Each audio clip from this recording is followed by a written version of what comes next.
untuk membahas ini. Saya sengaja tidak memunculkan videonya Rina Solihin ya, Bapak Ibu. Nanti kalau memang dibutuhkan saya munculkan di bagian akhir saja. Karena saya muak untuk mendengarkan omongan-omongan kosong-kosong itu.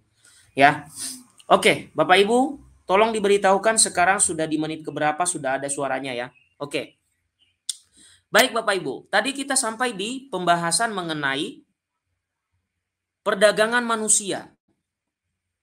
Pertanyaan saya kepada pengikut Rina Solihin, di mana ajaran Yesus yang mendukung perdagangan manusia?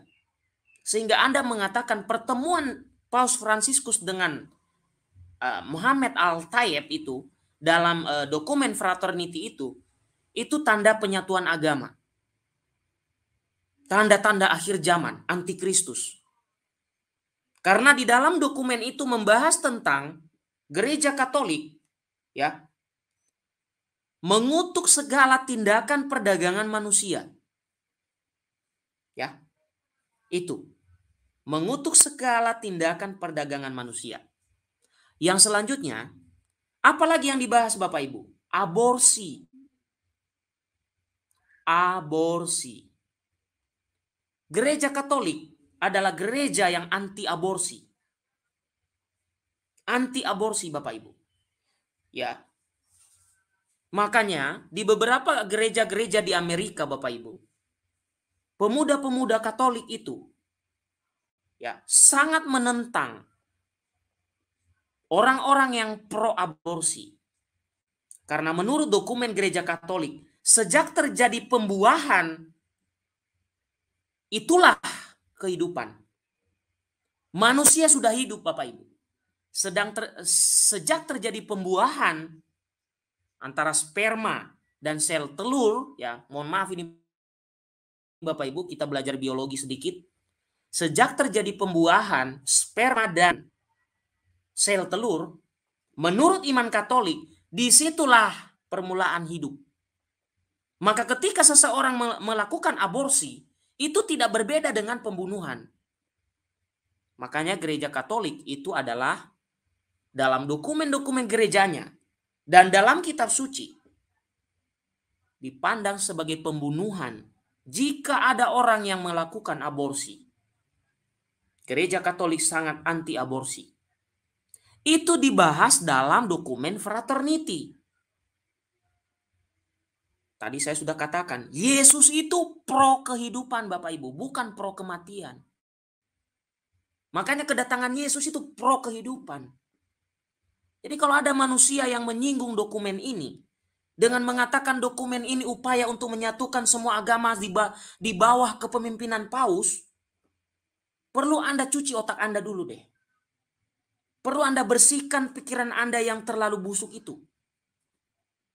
Sudah lama terlalu berkerak itu isi kepala Anda terhadap gereja Katolik itu.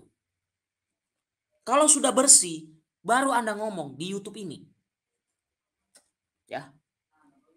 Jadi Bapak Ibu saudara-saudariku, gereja Katolik, karena saya tidak punya kapasitas membahas lebih lanjut mengenai aborsi ini, biarlah para romo yang bidang moral capita selecta, biarlah mereka yang membahas itu. Saya tidak ada bidang spesifik di situ, meskipun saya pelajari. Tetapi saya beritahu Anda, dalam iman Katolik, kenapa aborsi dilawan, kenapa aborsi tidak disetujui? Karena menurut gereja Katolik, menurut kitab suci, sejak terjadi pembuahan, pertemuan sel telur dan sperma, disitulah awal permulaan kehidupan manusia. Kita lanjut Bapak Ibu. Nanti Bapak Ibu tanya aja nanti kepada dosen-dosen moral capita selecta. Itu mereka lebih baik dalam menjelaskan mengenai mengapa alasannya gereja Katolik menolak aborsi. Selanjutnya yang dibahas apa Bapak Ibu? Eutanasia. Eutanasia itu begini Bapak Ibu. Saya juga tidak punya kapasitas lebih banyak di situ. Meskipun saya pelajari. Eutanasia itu begini. Misalnya kita punya, saya tidak beri contoh orang tua ya. Misalnya seseorang, dia punya orang tua, sudah sakit-sakitan. Eutanasia itu adalah bagaimana caranya supaya cepat mati. Itu maksudnya Bapak Ibu. Misalnya seseorang, anggaplah namanya Bejo misalnya ya. Dia punya bapak, bapaknya sudah sakit-sakitan. Dia sudah capek mengurus bapaknya. Lalu dia minta ke rumah sakit, "Dok, tolong disuntikan supaya mati aja deh. Capek saya." Gereja Katolik menentang itu Bapak Ibu. Ini sering terjadi, mungkin di Indonesia itu sepertinya tidak pernah kita dengarkan, tapi di luar negeri banyak. Gereja Katolik menolak eutanasia, ya, suntik mati, karena misalnya orang di rumah itu sudah tidak mau urus lagi, atau orang yang sakit sudah tidak mau lagi bertahan untuk melawan penyakitnya. Lalu dia minta, "Ya udah deh, saya disuntik mati aja." Gereja Katolik menolak ajaran itu, menolak untuk suntik mati manusia, karena itu sama dengan membunuh Bapak Ibu. Sama dengan membunuh. Jadi Anda semua yang cepat-cepat menyimpulkan pertemuan Paus dengan Muhammad Al-Taib, sepertinya Anda perlu membersihkan pikiran Anda yang jorok itu. Membersihkan pikiran aja Anda yang sudah berkerak. Kalau ibaratnya engsel itu sudah harus diberikan minyak supaya geraknya baik. Bapak Ibu pasti yang suka dunia pertukangan. Kalau engsel itu sudah berkarat, biasanya geraknya susah. Nah, inilah model orang-orang yang otaknya sudah berkerak, ya. Kalau itu tadi berkarat, ini berkerak. Jadi harus dibersihkan keraknya itu, supaya pikirannya itu jernih. Kemudian Bapak Ibu, apalagi yang dibahas selain eutanasia? Kita lanjutkan ya. Jadi dikatakan Bapak Ibu bahwa dokumen itu sebenarnya menanggapi krisis dunia modern. Saya ulangi lagi. Dokumen fraternity itu menanggapi krisis yang terjadi di dunia kita saat ini. Dan terkhusus yang terjadi di wilayah Semenanjung Arab, terutama Uni Emirat Arab saat itu, di mana sedang terjadi peperangan saudara di antara mereka. Dan yang menjadi korbannya seperti yang Anda baca dari koran-koran, ada yang dipotong kepalanya itu Bapak Ibu. Anda tahu siapa? Silakan Anda kembali lagi ke tahun 2019 dan Anda baca berita. Oke. Dikatakan begini, dokumen itu ya menanggapi dan mengetuk hati nurani manusia. Mengetuk hati nurani manusia supaya peka terhadap situasi zaman yang tidak baik-baik saja. Itu Bapak Ibu. Betapa positifnya dokumen ini isinya. Tapi manusia yang sudah kepalanya kotor, kotor juga apa yang dia ucapkan. Hanya hati yang bersihlah yang bisa menerima dokumen ini dengan baik. Jadi Bapak Ibu, dokumen ini mengetuk hati kita loh. Lihat loh, dunia sekitarmu itu krisis moral. Kemerosotan moral. Itu loh kira-kira Bapak Ibu. Mengetuk hati kita supaya peka. Dan supaya kita sebagai bapak di rumah tangga, sebagai bos di tempat perusahaan, sebagai apapun kita diminta, diketuk hati kita mengambil peran di situ. Dan saat ini saya ambil peran Bapak Ibu menyebarkan di YouTube ini. Ini peran saya saat ini. Nah, setelah mendengar ini nanti, saya berharap ada peran Bapak Ibu menyampaikan isi dari fraternity itu. Ya. Ini mengetuk pintu hati kita Bapak Ibu. Jangan kita acuh tak acuh. Ya. Bukankah bumi ini adalah rumah kita bersama, di mana kita semua mendiami bumi yang sama.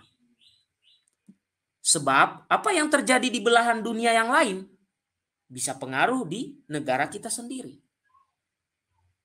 Contoh, ya peperangan-peperangan yang terjadi itu ya Bapak Ibu. Ya ada dampak-dampaknya untuk kita. Ya, bahkan seperti yang terjadi dengan beberapa negara yang bangkrut, Bapak Ibu.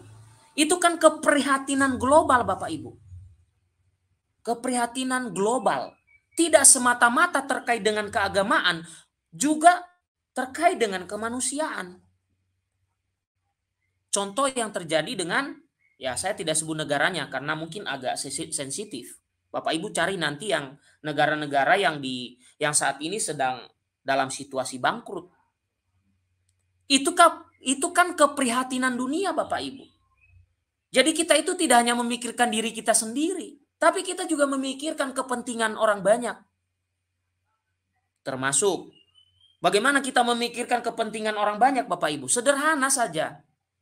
Buang sampah pada tempatnya. Ya. Penebangan pohon, kalau kita pekerja di hutan, ada baiknya misalnya kerja kita adalah memotong pohon-pohon di hutan untuk dijadikan misalnya papan, digunakan sebagai digunakan untuk membuat buku. Ya sebaiknya kita melakukan penanaman kembali. Itu kan sederhana.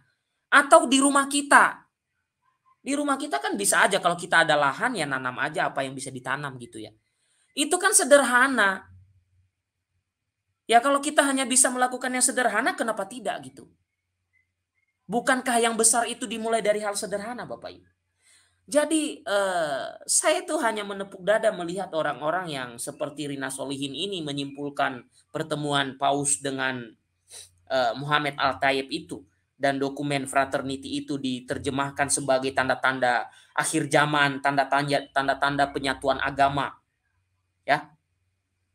Nah, kemudian Bapak Ibu, selain menyentuh hati kita supaya kita peka terhadap situasi krisis dunia modern sekarang, juga dikatakan Bapak Ibu, mari kita hidupi nilai-nilai keagamaan. Kenapa demikian Bapak Ibu? Kenapa disinggung hal itu? Karena di zaman modern ini Bapak Ibu, terlalu banyak orang yang menganggap dirinya beragama, tetapi nilai-nilai kehidupan keagamaan itu tidak pernah dihidupi. Malah yang dihidupi itu fanatisme. Fanatisme agama. Bukan nilai-nilai norma-norma agama yang dihidupi dalam kehidupan sehari-hari. Makanya itu disinggung. Mari kita hidupkan nilai-nilai keagamaan.